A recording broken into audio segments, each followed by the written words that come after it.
ध्यान, पहले तो समझे ध्यान क्या है। ध्यान, जब मुझे कुछ चाहिए तो ध्यान घटित हो जाता है। तो ध्यान तो स्वतः अपने आप घटित होता है, ध्यान करना नहीं है।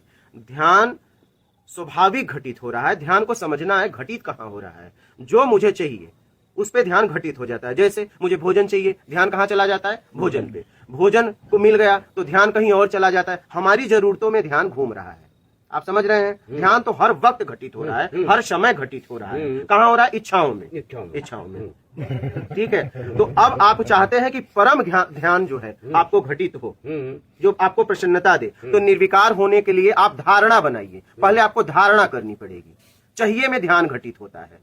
तो आप देखिए, जो आपको चाहिए धारणा बनती है, ध्यान घटित हो जाता है। धारणा, ध्यान, समाधि, तुम, ब्रह्म। समझ रहे हैं? तो आप जो है निर्विकार होने के लिए धारणा बनाइए कि मैं छल कपट चोरी बेईमानी चापलूसी मकारी धूर्ता पाखंड से कैसे मुक्त हो जाऊं। जब इसके लिए आप पक्की धारणा बनाएंगे तो ध्यान उस पर घटित होगा और अपने आप धारणा, ध्यान, समाधि, तुम, ब्रह्म अपने मैं तक पहुंच जाओगे। और मैं के द्वारा जो जाना जाएगा वो ब्रह्म होगा। ध्यान तो आप कर रहे हो ना, वो तो ध्यान अपने आप घटित हो रहा है, वो आप कर नहीं सकते हो। चाहिए पे ध्यान है।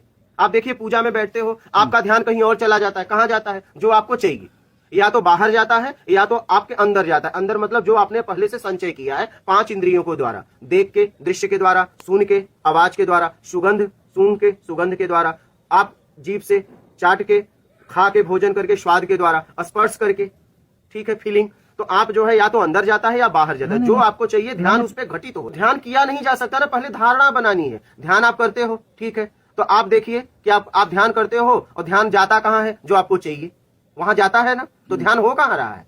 जो चाहिए उसी पे ध्यान घटित होता है। तो आप देखिए जीवन में आपको क्या चाहिए, तो आप परम ध्यान सोच रहे हैं कि परम स्थिति पे, जो मुझे परम स्थिति तक ले जाए, वो ध्यान घटित हो। ठीक है, ध्यान तो घट रहा है, तो आपको धारणा बनानी पड़ेगी निर्विकार होने के लिए। आप समझ पा रहे हैं? इसलिए आपने विकार स्थिति परिस्थिति में कर्म करने का मौका मिला है, तो आपने उसमें विकार धारण किए हैं। तो आप विकार छोड़ने के लिए धारणा बना लीजिए। ये कोई इच्छा तो है नहीं। तो धारणा, ध्यान घटित हो जाएगा, समाधि, तुम, ब्रह्म अपने आप हो जाएगा। तो धारणा पक्की पहले करिए कि आपको सच में क्या चाहिए। चाहिए पे ध्यान घटित होता है। तो जब बाहर का चाहिए तो बाहर का कोई अस्थाई तो है नहीं, तो ध्यान आपका हटेगा लगेगा, हटेगा लगेगा। यही आपके साथ हो रहा है, हटेगा लगेगा। समझ रहे हैं? तो निर्विकार होने के लिए धारणा बना लीजिए। समझ रहे हैं? ध्यान स्वतः अपने आप घटित हो जाएगा, आपको घटाना नहीं है। जो आप ध्यान कर रहे हैं वो एक आदत है। आदत है। हाँ, देखिए, आप जो है कोई रबड़ ऐसे बंधा है, आप उसे खींच के किसी द्वारा आप यहाँ ले जाइए, जैसे छोड़ेंगे वहीं चला जाएगा। तो ध्यान तो आपने किया, उठे तो वहीं आ गए। ऐसे ध्यान का क्या मतलब?